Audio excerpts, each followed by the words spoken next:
The story begins in a classroom where a girl accidentally drops her eraser. Before she can reach for it, the boy sitting nearby picks it up for her. When she thanks him, he simply nods in response. This small interaction leaves the girl completely flustered, her face turning red in front of the whole class. Watching from behind, a dark-haired female classmate observes the scene with a clearly annoyed expression. The next morning, the girl wakes up at 7:30 a.m. She rushes through her routine and dashes out the door with a sandwich in her mouth, shouting that she is leaving. Meanwhile, the dark-haired girl wakes up much later. With a calm glance at the closed window, she picks up her bag. Instead of changing manually, her night clothes ripple like water around her body, instantly transforming into her school uniform. On the way to school, the two girls meet. It's here that we learn the energetic one is Nagisa, while her dark-haired friend is Nikka. The former greets her friend cheerfully, only for the latter to bluntly point out that there's jam on her face. As they climb the school stairs, the dark-haired girl pauses to look out the window at the beautiful ocean, but the other is far too distracted to notice. She excitedly declares that today is the day she'll finally get closer to Mosaki, the boy from their class. Nagisa shows little interest and offers a dry, sarcastic wish of good luck, prompting a complaint that she never cares enough. In the classroom, Nagisa takes her usual seat while other students chatter about gym class. Nagisa, nervous and embarrassed, turns to Mosaki to wish him a good morning. He turns his head and nods once. Though he remains silent, this brief acknowledgement is enough to send Nagisa into a panic of excitement. Nagisa finds her friend's behavior strange. Later, during gym class, the students are running laps.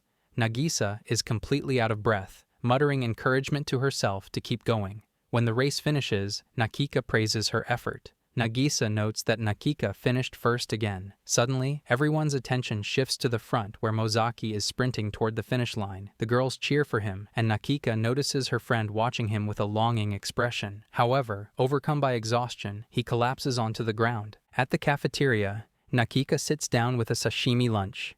Nagisa tries to seize an opportunity to sit near Mosaki, pointing out a seat close to him. However, as soon as she approaches, he stands up and walks away. The poor girl is left standing there, heartbroken. When school ends, the students begin to pack up. Nagisa decides she must at least say goodbye to him. She calls out to Mosaki, but he only waves his hand without looking back or speaking. Nagisa slumps her head on the table, gloomy that another day has passed without hearing his voice. She laments to Nikka that she lacks the courage to make a move unless she has a perfect opportunity. Nikka stands up, claiming she is going to the washroom. However, she crosses the washroom and heads outside. A dark, magical energy begins to swirl around her, flowing into the ground like a splash of water. Far away at sea, two girls on a boat are taking selfies when a massive splash disturbs the water. Back at the school window, Nikka mutters an apology, realizing she didn't see the humans nearby. She is controlling the ocean, forming a massive tornado on the water's surface. She focuses, trying to be careful not to hurt anyone. The tornado compresses into a sphere of dark liquid floating in the air. As the boaters flee, Nikka signals that she is ready. The dark liquid bursts in the sky, turning the atmosphere over the island pitch black. Thunder rumbles, and heavy rain instantly drenches the entire island. Inside the classroom, Nagisa looks out the window, worried about the sudden turn in weather. She wonders if they should wait for it to clear. Nikka agrees, noting she hates being caught without an umbrella. This comment sparks an idea in Nagisa's mind. She checks her bag and finds an umbrella. Clutching it tight, she lies that she needs to use the bathroom and dashes out of the room. She rushes down the stairs in such a hurry that she almost trips. Suddenly, an invisible force of dark energy grabs her collar, preventing her from falling. She steadies herself, relieved by the close call, and continues running. At the school gate, Mosaki is standing alone, watching the rain. Nagisa is terrified, but she summons her courage and calls out to him. She offers him her umbrella. He turns and shakes his head to refuse. She insists, lying that she has a second one. When he still hesitates, she panics and practically shoves the umbrella into his hands. Mosaki, looking nervous himself, stammers a quiet thanks. He tells her that he will see her tomorrow. Nagisa is stunned. Blushing, she waves and says goodbye. Back in the classroom, Nikka smiles and snaps her fingers, pleased that her plan worked. Her friend soon returns, beaming with happiness. Nikka asks whether she plans to walk home in the rain. prompting a hopeful request to share an umbrella. Nikka asks why it is different from asking Mosaki. Nagisa explains that while she likes him, being with Nikka is different. It is warm and comfortable. She knows Nikka will always be there for her, allowing her to speak freely. Nikka sighs but agrees to share just this once. The two girls walk home together under a single umbrella. Nagisa celebrates the small step she made today, happy that Mosaki spoke to her. Meanwhile, out on the sea, the rain doesn't stop, but the girls notice a beautiful rainbow. The next day at school, Nagisa greets Mosaki with a cheerful good morning. As usual, he simply nods in response. While this small interaction is enough to make Nagisa blush with happiness, Nikka watches from the side, clearly annoyed by the lack of progress. Meanwhile, near the window, two boys are discussing a forgotten textbook. One boy asks to share a desk with the other so they can view the book together. Overhearing this, Nikka suddenly gets an idea. Later in class, the students are shocked when they look at Mosaki's bag. It is completely ruined, covered in a strange black substance that looks like mud but isn't. The boys point out that he won't be able to use his books and will have to share with someone for the day. Nikka watches silently, thinking to herself that she will return the bag to normal after school. He just needs to endure it until then. However, just as the next period is about to start, another boy offers to share his book and stationery with Mosaki. He seems fine with this arrangement, but Nikka realizes her plan to force Nagisa and Mosaki together is failing. Acting quickly, she uses her powers to vanish the helpful boy's bag entirely. The boy freaks out, shouting that his bag has disappeared into thin air. The class erupts into chaos, wondering if the room is haunted. The teacher enters and tries to calm everyone down, admitting she has seen strange things happen at this school before. She instructs the students to simply share books with their neighbors for the day. This forces Nagisa to push her desk together with Mosaki's. She is incredibly flustered as she passes him her book. Meanwhile, the boy whose bag vanished turns to Nikka and asks to share hers. She agrees with a rare smile. The boy blushes deeply, stunned by her unexpected kindness, completely forgetting that he just lost his bag. Sitting so close to Mosaki, Nagisa is overwhelmed with emotions. She wonders if this is her big chance to make a move, but decides that just being near him is enough for now. The teacher instructs the class to flip to the next page. When Mosaki turns the page, he finds a doodle of a fish that Nagisa had drawn. She panics internally, realizing her silly drawings are on his side of the book. To her surprise, he chuckles softly. Nagisa is mesmerized. It is the first time she has ever seen him laugh. As they continue through the book, he finds more doodles on every page. She is embarrassed, but seeing him laugh so much makes her realize he actually enjoys them. From behind, Nikka tries to spy on them, but can't see past their close desks. She wonders if they are even talking. The boy sharing her desk nervously points out that she is leaning very close to him. She apologizes, oblivious to his flustered state. When the period finally ends, Nagisa bids him goodbye, and he gives his usual nod. Nikka observes that nothing seems to have changed between them. Suddenly, the missing bag reappears, and the boy shouts in relief that he found it. Nagisa turns to Nikka, excitedly claiming that she got much closer to Mosaki today. Nikka skeptically points out that she didn't say a single word to him, but she just laughs, still blushing from the experience. Nikka presses for details, but Nagisa is too happy to explain, leaving her bestie annoyed and curious. The next day, Nikka receives a love letter asking her to meet on the school grounds. Nagisa tries to drag her to get lunch, desperate to buy the limited edition cream buns that are sold only once a month. She claims she needs Nikka's strength to fight through the crowd. Nikka declines, saying she has business to attend to. Nikka goes to meet the boy who sent the letter. She bluntly tells him she is in a hurry and gives him 3 minutes to speak. The boy, flustered, confesses his feelings and asks her to go out with him. She immediately begins calculating how to reject him. She imagines telling him she is in love with someone else, someone handsome, cheerful, and popular, but she realizes he might ask who it is, and she doesn't have a real person in mind. Then she imagines telling him her lover is dead, but she worries he might be stubborn and refuse to give up. Realizing the 3 minutes are almost up and this is taking too long, Nikka decides on a different approach. As the boy rambles on about how kind she was yesterday, she uses her powers to split herself in two. Nikka slides out from her body while the decoy remains standing there. She rushes into the school corridor and notes the chaos at the cafeteria where students are fighting for cream buns. Nagisa is trapped in the crowd, screaming for help. Nikka leaps down the stairs, grabs Nagisa, and effortlessly pulls her out of the crush. She hands Nagisa a cream bun. The gal is overjoyed and thanks her, offering a bite. Nakika initially refuses, saying she dislikes sweets, but Nagisa insists that sharing makes it better. Nakika gives in and takes a massive bite with her sharp teeth, consuming almost the entire bun. Nagisa complains that it's unfair, but Nakika retorts that it was her idea to share. Suddenly, she remembers her decoy is still outside with the boy. She quickly excuses herself and leaves.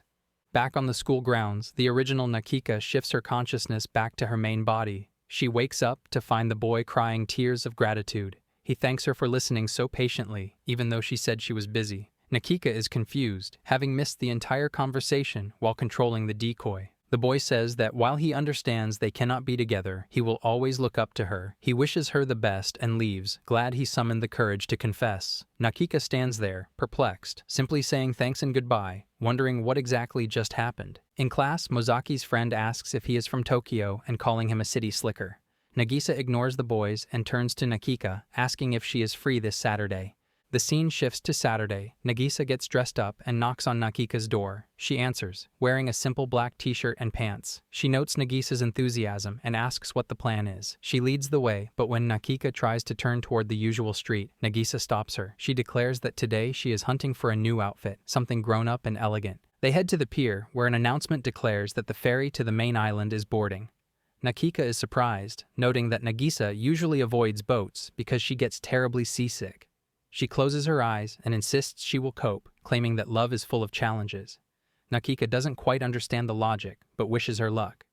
They arrive on the main island and enter a massive shopping mall. As they walk through the crowd, Nagisa comments that Nakika really stands out because she is wearing long sleeves and black clothing despite the year-round hot climate. She asks if Nakika is hot. She calmly replies that she isn't sweating even a little, whereas Nagisa admits she is already sweating. They enter a clothing store, and Nagisa finds a dress she thinks looks mature. She tries it on, but when she steps out of the fitting room, it is clear the dress does not flatter her. It hangs loosely on her small frame like she is a wire hanger. She asks for the brutal truth, telling her friend not to hold back. Nakika admits that while she wouldn't call it terrible, it definitely does not work. Hearing this, Nagisa bursts into tears, wailing that it is so bad it made things awkward. Nakika asks why she chose it in the first place. Nagisa confesses that she chose it hoping to get Mosaki to notice her. She tries on 10 more dresses, but by the time they walk toward the exit, she is dejected. She tells Nakika that none of them felt right. She wishes she was different, taller, more stylish, and less childish. She admits she wants to change who she is. Hearing this, Nakika stops. A dark energy begins to growl and activate inside her. She tells Nagisa firmly that she is not allowed to wish for change just to please others.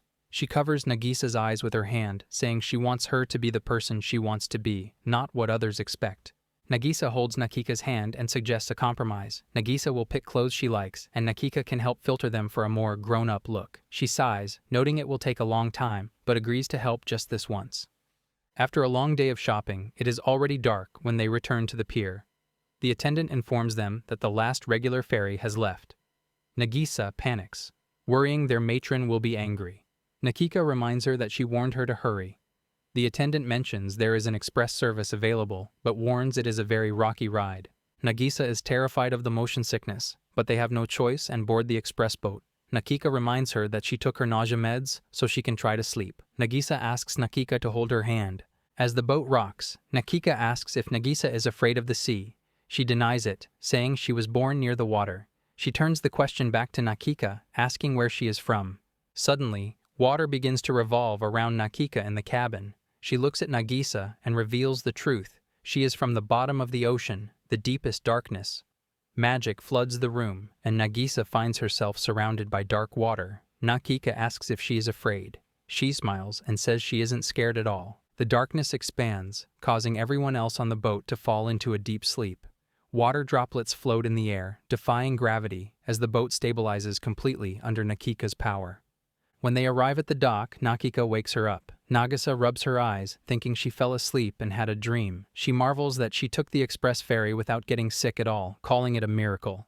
Nakika quietly agrees that it won't happen again. Nagisa smiles warmly, telling Nakika that she thinks she got through it because of her presence, thanking her for making her feel calm. Nakika is stunned by the genuine gratitude and smiles back, admitting she had fun too. Behind them, the dark magical water dissolves back into the sea. Later, the class gathers at the seashore for a field trip. Nagisa holds up a large shell she found, and Nakika compliments her catch. The teacher announces that today's task is an ecological survey, instructing the students to find the biggest shell they can. While some students play in the water, Nikka scoffs at their childish behavior.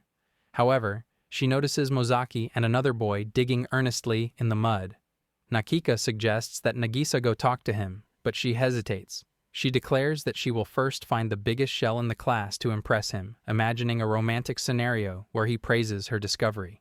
However, another student immediately calls out to the teacher, showing off a shell even bigger than Nagisa's. She panics and starts frantically digging, determined not to lose. Seeing her hopeless struggle, Nikka sighs and decides to help just this once. She sends her dark magical energy into the seabed to search for a prize. Her energy lands on a cluster of shells. Upon sensing her, the shells tremble in terror. They cry out, asking if it is really Nikka-sama, the notorious diabolical witch of damnation, who once flooded the sea with darkness. She is annoyed by their dramatic titles and tells them she just needs to borrow one of them for a moment. The shells panic. Terrified, she plans to experiment on them. Suddenly, a massive elder shell, covered in moss, steps forward. With a dramatic speech, the elder declares that he has lived for 400 years and will sacrifice himself to save the younger generation. Nikka accepts the offer, wrapping her dark energy around the volunteering shell while the others cry out for their leader. Above water, Nikka points Nagisa toward a specific spot in the sea. She turns and is shocked to see a massive giant clam waiting for her. She wades into the water to retrieve it, but the shell is so heavy that she nearly drowns trying to lift it. She flails and shouts for help. Nikka rushes in, telling her to stop being dramatic, and helps her carry it to the shore. As the two girls smile at each other, the boys watch from a distance. One boy notes that Nikka always looks happy when she is with Nagisa. Mosaki, watching Nagisa, remembers the fish doodle she drew in his textbook. A rare, genuine smile appears on his face as he thinks that she must really like the sea. The teacher announces that the biggest catch of the day belongs to Nagisa and Nikka. The other students gather around, amazed by the Lord of the Ocean Clam. Nagisa notices Mosaki clapping for her and blushes deeply. The teacher warns everyone to be careful not to catch a cold and then considers the prize. She muses that giant clams make excellent sashimi. Hearing this, the sentient elder shell freezes, thinking, "I am doomed." Nagisa is horrified at the thought of killing it. She looks at Nikka, who licks her lips, admitting that sashimi sounds nice. The shell screams internally, realizing the witch deceived him. Nagisa shouts that they must return it to the sea immediately. Nikka decides to keep her word to the shell. She secretly uses her magic to form black, shadowy legs on the bottom of the clam. Suddenly, the giant shell sprouts legs and sprints back toward the ocean at high speed. The class freaks out, screaming that the clam grew legs. Nikka watches it go, satisfied that she kept her promise, while the students are left confused by the strange event. A week has passed since the field trip to the beach. Nagisa has been stuck in bed the entire time with a severe cold. Nikka sits by her bedside, complaining that the weather has been miserable all week. She mentions that the class feels dull without her and that even Mosaki seemed concerned. Nagisa, coughing weakly, calls Nikka dramatic. However, she pauses when she processes the comment about Mosaki. Nikka confirms that a boy asked if Nagisa was all right, and Mosaki nodded, wondering about her. Hearing this, Nagisa shouts in excitement, instantly feeling happier. Nikka asks when she expects to recover. Nagisa explains that her respiratory tract has always been delicate, so when she catches a cold, like she did while pushing the giant shell in the rain, it tends to linger. Nikka asks about her medicine, but she admits it takes time to work. She promises to focus on getting back on her feet. Nikka steps out of the room. In the washroom, she opens a box containing Nagisa's star-shaped hair clip. The clip, which is actually a magical object named Ricky, begins to speak. It reports that Nagisa is struggling to breathe more than she lets on. She is only acting fine to avoid worrying Nikka. Ricky urges Nikka to use her magic to heal her. Nikka refuses, stating strictly that she must never use magic that directly alters a human body. Just then, the caretaker approaches, handing her a tray of supper for Nagisa. Holding the tray, Nikka gets an idea. She realizes she doesn't have to cast magic on Nagisa's body directly. Instead, she casts a spell on the soup to magically reinforce its nutritional value. Ricky points out that this is basically the same thing as healing her, but Nikka ignores the logic, insisting it is different, just this once. Nikka returns to the bedroom with the enhanced food. Nagisa eats the soup, noting how delicious it is, though swallowing is difficult due to her sore throat. She offers some to Nikka, but she refuses, watching her friend intently to check for any magical side effects. Nagisa finishes the bowl, feeling full. She notices the rain has stopped and complains that the room feels stuffy. She asks for some fresh air. Nikka walks to the window and throws it open. A strong gust of wind bursts into the room. Suddenly, Nikka senses something strange. A mysterious white figure appears, hovering briefly above Nagisa. The figure smiles and then vanishes. Immediately, Nagisa wakes up from a daze. She touches her throat, realizing it isn't sore anymore. She exclaims that the illness has completely vanished and the rice porridge was amazing. Nagisa looks at Nikka and sees tears in her eyes. Nagisa blushes, assuming Nikka is crying tears of joy because she recovered. Nikka quickly wipes her face, shouting that she isn't crying. However, internally, she is shaken. She wasn't crying from joy. She was crying because she sensed a presence she recognized in the wind. Deep beneath the ocean, mysterious voices begin to converse. Creatures hidden in the depths ask if the others can feel the waves. They speak of her tender presence, realizing that the light stolen by the Witch of Darkness was never truly lost. The figures, revealed to be mermaids, express how much they miss her. One declares he would do anything for her. Finally, a mermaid proposes a game, a race to see who can be the first to return her to the sea. The scene ends with a sinister, echoing laugh from the deep. Back in the bedroom, Nagisa sneezes unexpectedly. She wonders if she is fully recovered after all. Nikka closes the window, staring out at the dark sky. She mutters to herself that she has a very bad feeling about this. The story flashes back hundreds of years to the deep sea, where a younger Nikka lived alone in darkness. A cheerful voice suddenly calls out to her, "Hey, cute octopus tail girl, what are you doing here alone?" The voice challenges her to show some magic. Nikka, startled, clenches her fists, causing massive rocks to levitate effortlessly in the water. The speaker, a beautiful mermaid princess, is completely amazed. She gushes that the magic was super-duper incredible and demands to know Nikka's name. Shyly, Nikka introduces herself. The mermaid smiles, saying the name sounds wonderful, and immediately decides they will be best friends. Later, the mermaid visits Nikka again with a request. She has heard rumors of a giant oyster in the East Sea that produces a pearl every 100 years, and she wants it desperately. Nikka tells her to just ask the fish like she usually does, but the mermaid insists on going on an adventure together. Nikka reluctantly agrees. As they travel, the mermaid complains about the darkness, asking if they can go somewhere brighter. Nikka refuses, stating that the light would explode her eyes. The mermaid finds the adventure thrilling, claiming it is even better because she is with Nikka.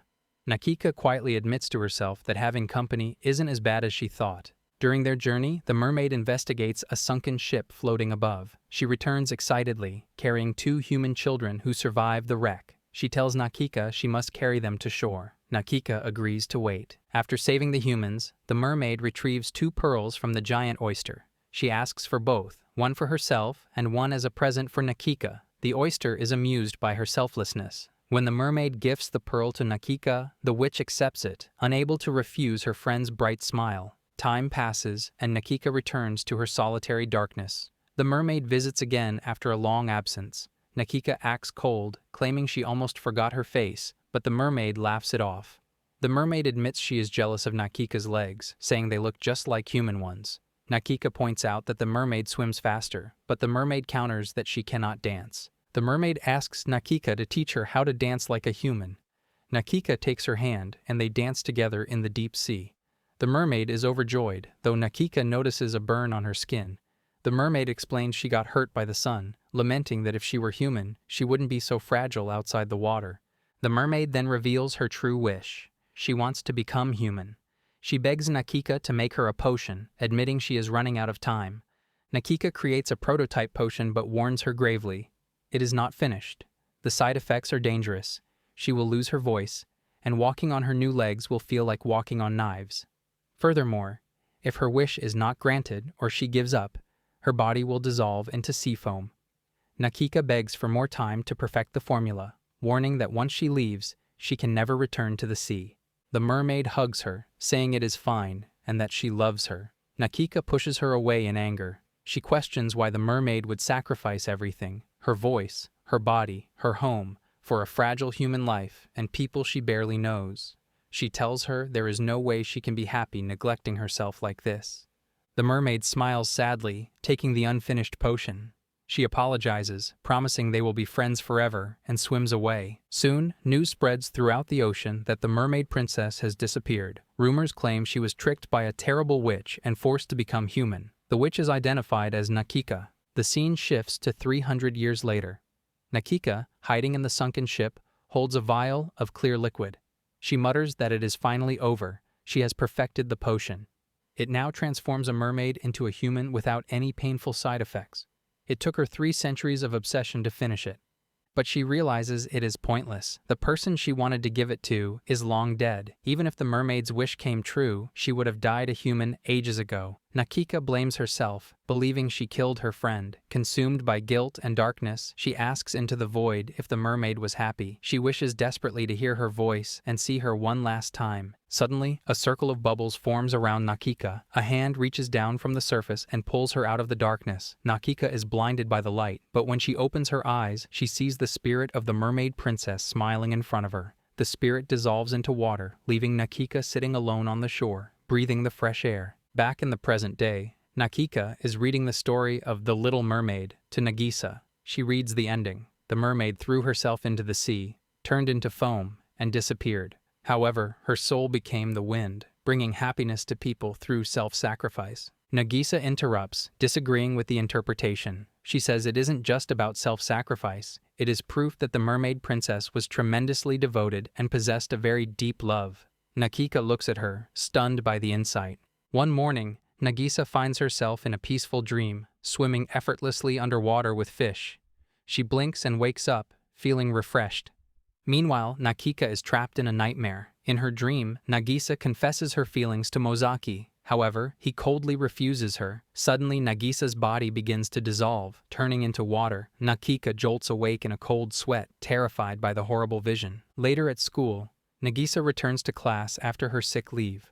Her friends gather around, relieved to see she is fully recovered. Nagisa turns to Mosaki and wishes him a good morning. When he smiles back at her, she is electrified with joy. She turns to Nikka and hugs her, whispering enthusiastically that she wants him. Nikka, masking her inner worry, simply says she is glad to see her full of energy. During gym class, Nagisa is unusually pumped up. She runs toward the high jump bar and leaps.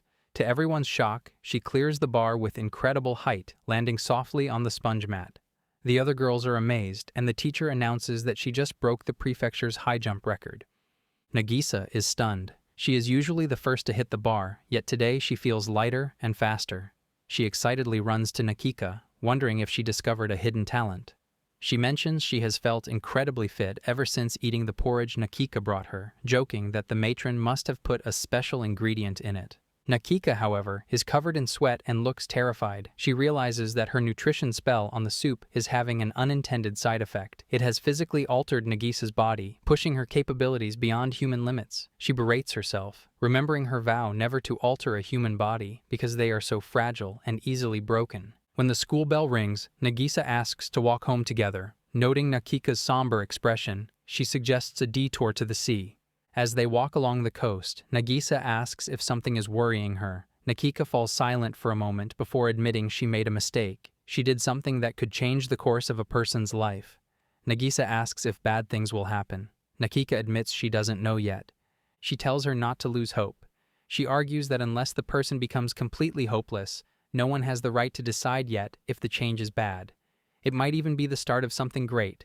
It depends on what Nikka does from now on. Inspired by these words, Nikka thanks her. Nagisa smiles, assuring her that she will always have her back. Nikka feels relieved and suggests they head home before Nagisa catches a cold again. However, she stops, pointing out something on the shore. A fish has washed up on the beach, but it is already dead. Nikka inspects it and notices a chunk has been bitten out of its belly. She is alarmed, noting that this specific fish is highly poisonous. Eating it would be fatal to a human immediately. Nagisa points out that there are more dead fish further down, all with similar bite marks. The scene is creepy and unnatural. Nikka tries to lead Nagisa away, but she hears a strange noise. She peeks behind a large rock and freezes in terror. There, crouching on the beach, is a strange girl devouring the raw, poisonous fish. Nagisa is petrified, but Nikka instantly realizes what the creature is. The mysterious girl wipes the blood from her lips, looks up at them, and laughs, simply saying, "You got me."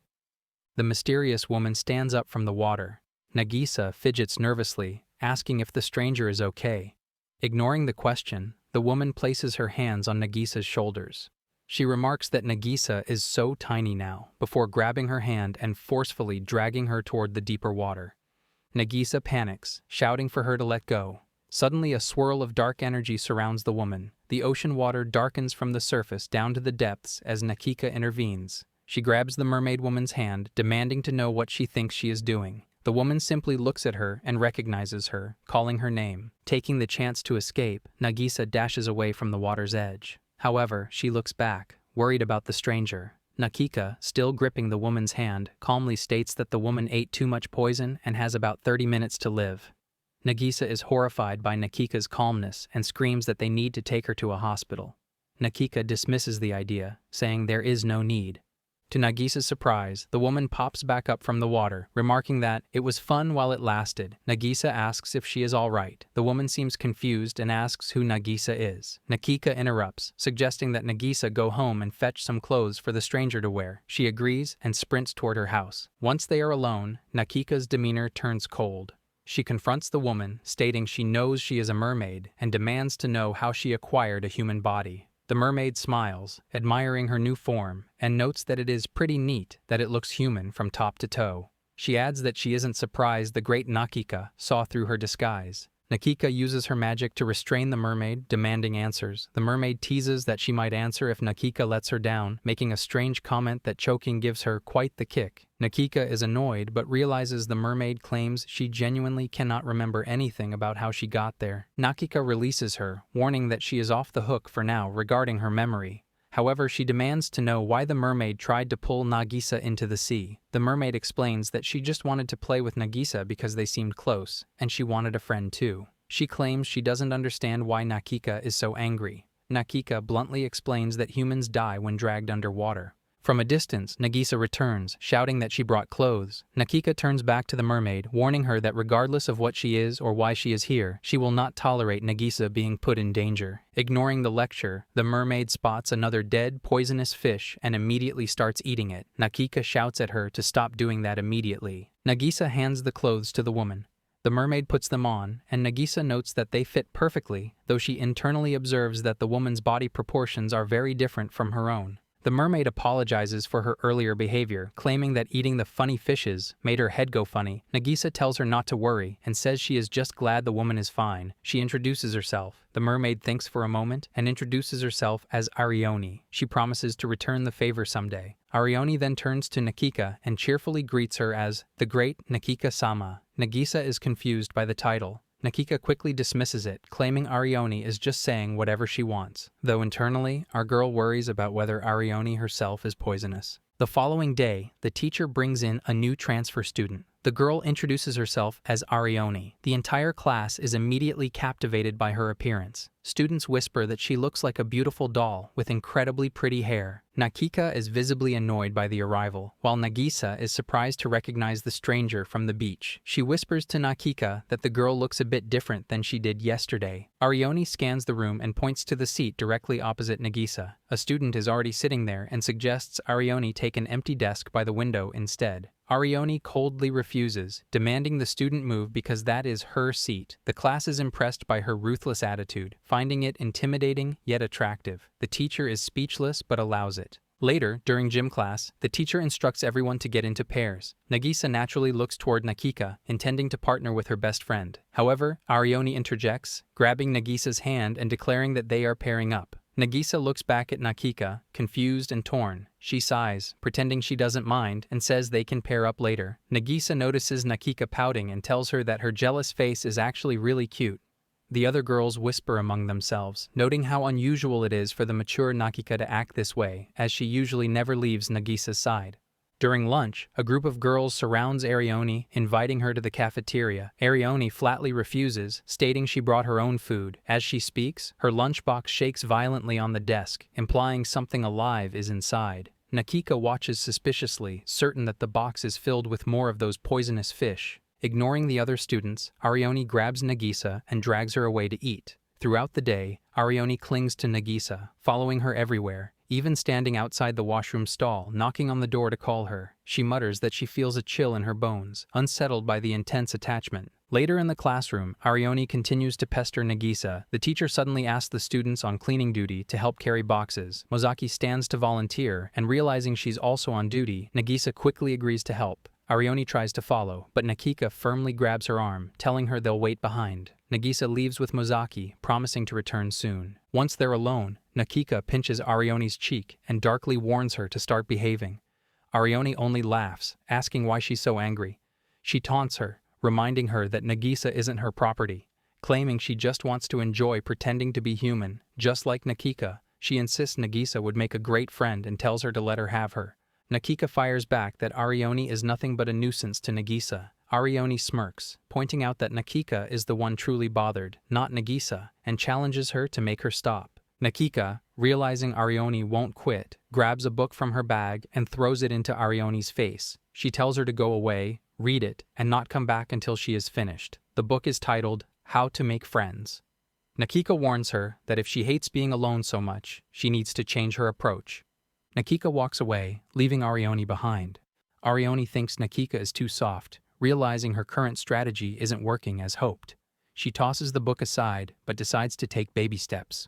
Looking out the window, Arioni spots Nagisa walking with Mosaki. She watches Nagisa blushing and flustering around the boy. In a fit of curiosity and hunger, Arioni bites her own finger, suddenly realizing the nature of Nagisa's feelings for Mosaki. After school, Mosaki is at the shoe lockers changing his shoes when someone approaches him. It is Arioni. She smiles, asking him if he is alone. Meanwhile, Nagisa returns to the classroom to find Nikka. Nikka notes that her friend looks unusually cheerful. She explains that after she finished helping the teacher, she was disappointed she couldn't talk to Mosaki. However, as he passed by, he told her, later. Nagisa is ecstatic that he acknowledged her. Nikka agrees that it is incredible. Suddenly, Nagisa stops. She looks around and realizes something feels off. The school is completely silent and deserted. She worries that it has been too long and speculates that the teachers might have already locked the building. Nikka grimaces. She hates being scolded by teachers as it hurts her ego. Nikka asks if they are really the only ones left. Just then, Nagisa spots students on the upper floor looking down at them. She is relieved they aren't alone, but she quickly notices that the students don't look right. They are staring blankly with drooling mouths, and their faces appear wet. Nagisa asks why they are staring like that. Nikka instantly realizes something is wrong. She secretly uses her black magic to scan the building. She detects that all the students are gathered in the shoe locker area, lying on the ground in an intoxicated, trance-like state. She realizes Arioni is the cause and curses herself for trusting the mermaid. Nagisa starts to get scared, saying the atmosphere is creepy and begging to leave. However, Nikka suddenly hugs her, stopping her from moving. In a trembling voice, the witch says she is scared and begs Nagisa not to go without her. This terrified version of Nikka is actually a magical decoy. The real Nikka has split off to confront the threat, leaving the clone to stall Nagisa and keep her safe. Shocked by her usually strong friend's vulnerability, Nagisa takes charge, promising to protect her. Meanwhile, at the shoe lockers, Arioni stands over the entranced students. She speaks to them in a soothing voice, asking if they want to be saved or if the nice witch will just ignore them. She asks if they like the way the pretty light sparkles inside their heads, reducing their pain and suffering to nothing. Suddenly, dark energy pours down from the roof. The real Nikka lands in front of her. Arioni smiles, remarking that she knew the witch would come snooping. Nikka demands she put the horrible mess back to normal. One of the brainwashed students clings to Nikka's leg. Arioni refuses to stop, claiming they are just getting started and that the students are happy. Nikka sighs, stating it is unfortunate, but she will have to kill her. Arioni laughs maniacally, reminding the witch that mermaids cannot die. As the students begin to wrap around Nikka to trap her, Arioni smirks. She tells Nikka that while she might know magic, she isn't very smart. She reveals this was a trap, and Nikka came straight to her just as she planned. Back in the corridor, Nagisa spots Mosaki standing at the end of the hall. She calls out his name, but the decoy Nikka clings to her, begging her not to leave poor old her behind. Nagisa, torn between her crush and her friend, hugs the decoy back, promising to keep her safe. Suddenly, the reality of the hallway begins to warp. The floor becomes wobbly, as if they are standing on water. The entire building seems to float. Nagisa covers her mouth, feeling dizzy and disoriented. She shouts for help, asking what is going on. Despite the warping world, she stumbles toward Mosaki. He smiles at her, but there is no life behind it. His eyes look vacant, as if he is being completely controlled. Nagisa is in a state of shock as Mosaki pulls her into a hug. He smiles warmly, teasing her for drooling, but she is confused, wondering if this is all a dream. The decoy Nikka tries desperately to pull Nagisa away from him, but she is physically overpowered and unable to break his grip. Meanwhile, Arioni approaches the real Nikka. She gloats, claiming that she has wrapped these human hearts in her magic and is the only one who can return them to normal. She points out that the students do as she pleases and asks if this chaos is to Nikka's liking. Nikka coldly refuses. Arioni realizes that her hypnosis won't work on the witch because she is too special. Instantly, Nikka lashes out, wrapping Arioni's body in binding black energy. She demands to know what the mermaid wants, tired of being riled up. Arioni finally drops the act. She reveals that she knows exactly who Nikka is, the notorious murderer of the mermaid princess and the witch of the abyss. She admits she was skeptical that Nikka actually killed a mermaid, but now she believes the witch has the power to kill her too. Nikka is disturbed by the accusation. Arioni explains that everyone in the sea knows the story, even if humans are clueless. She reveals a fundamental truth. God created mermaids to be immortal, unable to die naturally. However, Nikka defied this rule and killed the beloved princess, causing the entire underwater world to fear and reject her. Nikka releases Arioni but steps closer, intimidating her. Arioni senses Nikka's hesitation and gets frustrated. She frames the situation as an opportunity for the witch to wash away her sins by using her power for good. Arioni points toward the shore. Mosaki is currently dragging the entranced Nagisa toward the deep water. Arioni reminds Nikka that humans die in the sea. She declares that she, the wicked villain, is about to murder Nagisa. Arioni presents Nikka with a cruel ultimatum: kill the villain to save Nagisa, or do nothing and watch Nagisa die. She argues that Nikka has no reason to feel guilt this time. She would just be protecting her friend. Nikka spirals into a panic. She wonders how everything went so wrong when life was normal just yesterday. She questions if the porridge spell started this chain of events. The trauma of the past resurfaces. She feels that every time she tries to help someone, it leads to ruin. Her magic killed the princess, and now she believes her attempt to help Nagisa is leading her to death. Nikka feels trapped in a cycle of repeating the same mistakes. Arioni, desperate for her own death, tries to provoke her further, begging Nikka to kill her. Suddenly, a massive shout erupts from the shore. It is so loud that it triggers a sonic boom, blasting wind across the island and knocking everyone back. The hypnosis shatters instantly. Nagisa stands there, panting but clear-eyed. She turns toward Nikka with a fierce expression and declares, "I am back." Nagisa's powerful shout breaks the spell instantly. Mosaki wakes up, his eyes clearing from the hallucination, looking around in confusion. Around the school, the other students also snap back to reality, clutching their heads and wondering what just happened and where they are. Nikka stares in disbelief, shocked that Arioni's magic has completely vanished. She calls out to Nagisa. Nagisa turns, relieved that the world has stopped warping. She dashes toward Nikka and pulls her into a tight hug. She reassures the witch that everything is all right and promises to always be there to keep her safe, no matter what happens. Nikka, fighting back tears, asks the question burning in her mind: why didn't she go with Mosaki? Nagisa answers simply, because Nikka asked for help. She reminds Nikka that she admitted she was scared. Nagisa declares that nothing is more important to her than her friend. Regardless of what happens, she will always be on Nikka's side. Nikka tries to guard her heart, fearing a repeat of the past. She remembers the mermaid princess, whom she once warned that becoming human meant never returning to the sea. She had begged the princess not to leave for a human she barely knew, warning that friendship often fades in the presence of romantic passion. The princess had left anyway, choosing love over their bond. However, Nagisa is different. She chose friendship over romance. Overwhelmed, Nikka whispers a quiet thank you for finding her. Suddenly, a loud thud interrupts the moment. Nagisa turns to see Arioni violently banging her head against the wall. Nagisa rushes over and grabs her, screaming for her to stop. Arioni's forehead is bloodied, but she doesn't stop. She wails that night is coming, and she has achieved nothing. She couldn't even manage to die. Nikka watches in shock as Arioni spirals into despair. The mermaid cries out that everything is pointless, and she hasn't been forgiven yet. She looks at Nikka with envy, screaming that it isn't fair that Nikka found redemption while she failed to die again. Nagisa is confused and terrified, but Nikka suddenly realizes what is happening. She remembers the specific rules of the transformation potion she created centuries ago.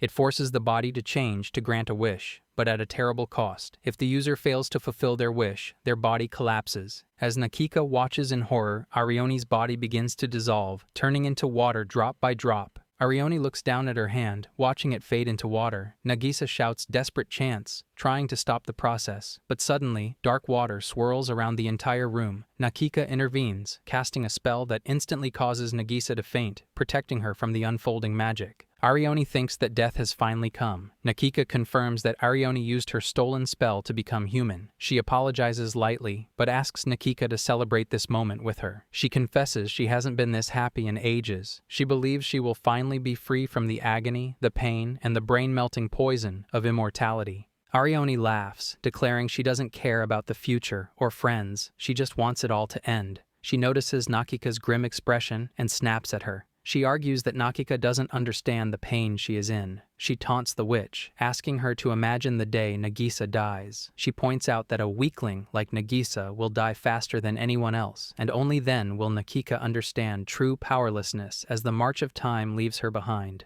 Arioni asks ominously, when that time arrives, who will be there to end you? Nikka quietly admits that those exact thoughts keep her awake at night too. She feels the same fear.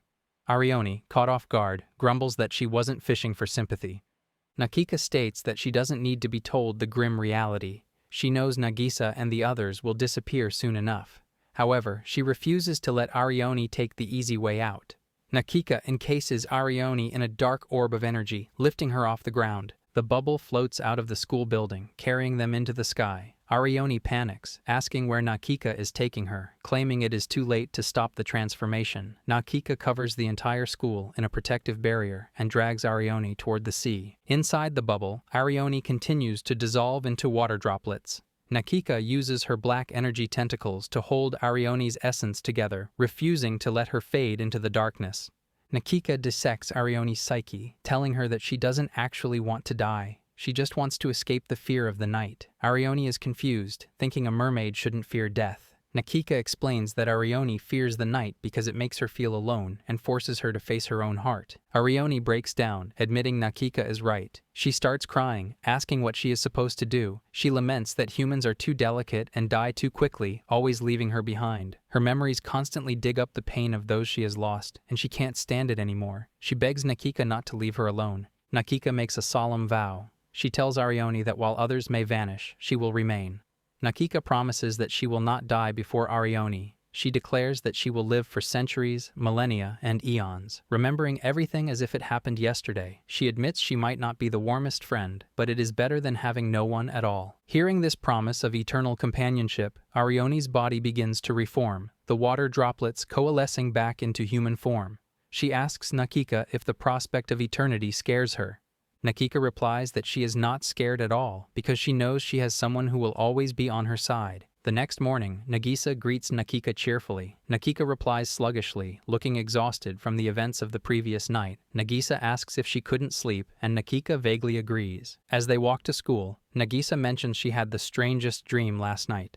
She says Arioni and Nikka were in it, along with Mosaki. However, in her dream he was acting strange. He was constantly smiling and being incredibly talkative. She laughs, calling him an imposter. Nikka silently realizes that this specific detail, Mosaki's uncharacteristic behavior, is the reason Nagisa was able to reject the hallucination yesterday. At school, Nagisa greets Arioni. She responds dully. Nagisa asks what is wrong, but Arioni brushes it off, saying it is nothing. Just then, the teacher enters and announces a surprise short test.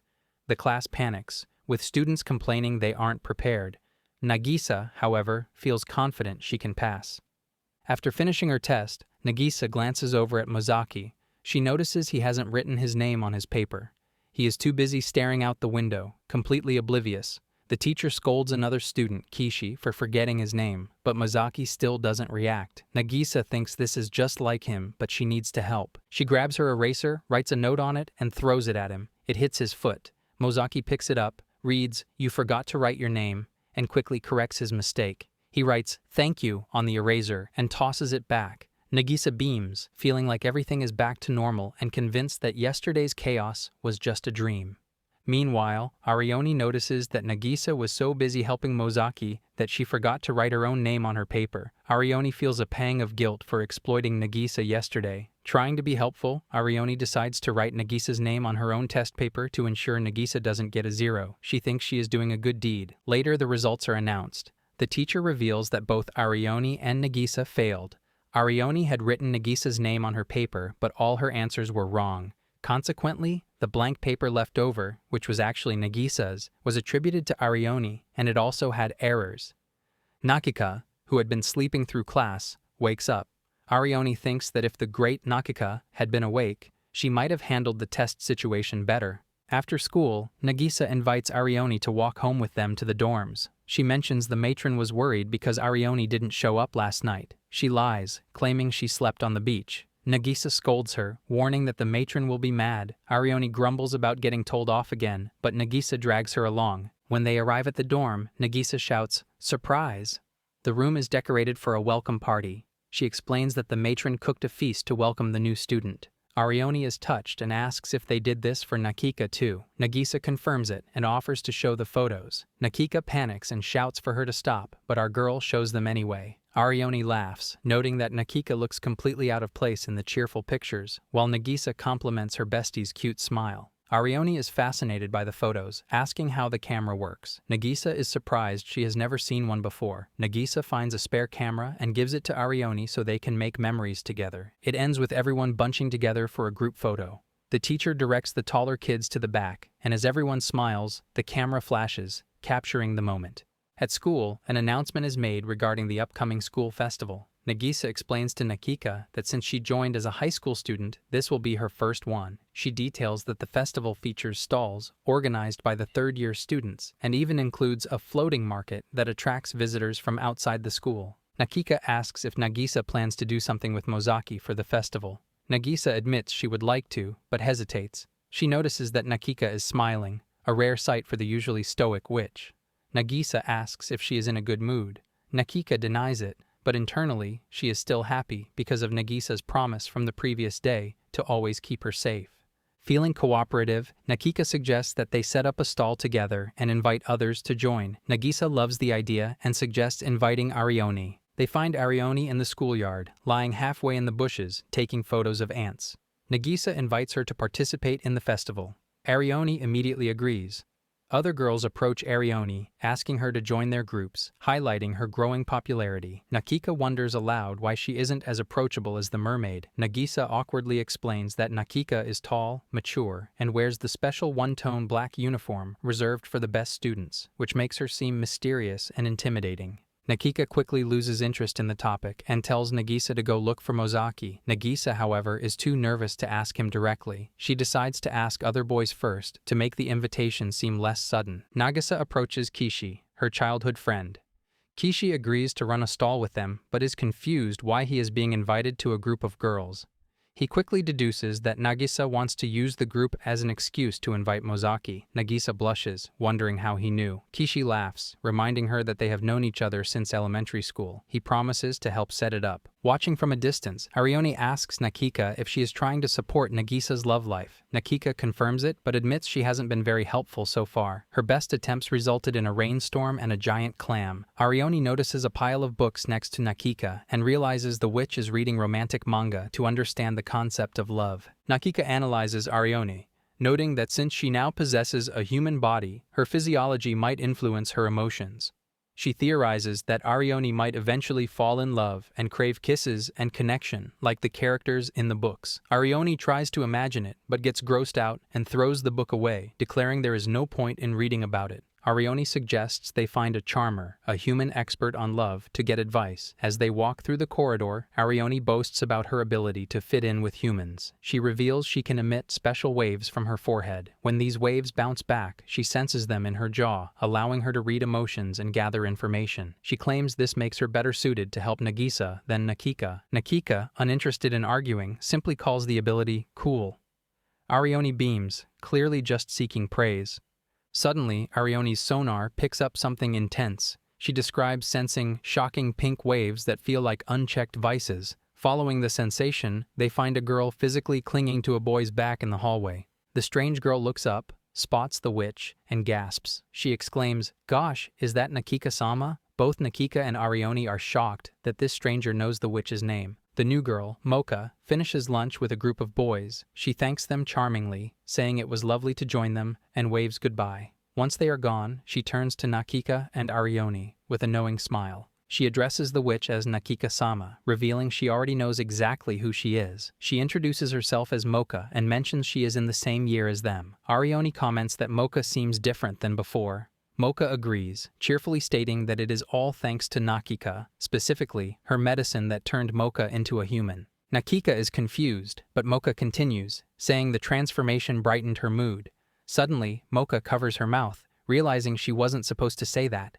Nikka's eyes widen as she realizes another mermaid has used her magic. Mocha whispers to Arioni, asking if she didn't tell Nikka either. Arioni blanks, saying she doesn't remember a thing. Mocha asks about the game, the race to bring the mermaid princess back to the sea. Arioni vaguely replies that she may or may not remember discussing that. Nikka stops them, demanding an explanation. Mocha explains that Arioni introduced her to a merchant. Arioni is surprised by this information. Mocha recounts that she went to the merchant because she was bored. He sold her a potion brewed by the legendary witch Nikka, the one who poisoned the mermaid princess.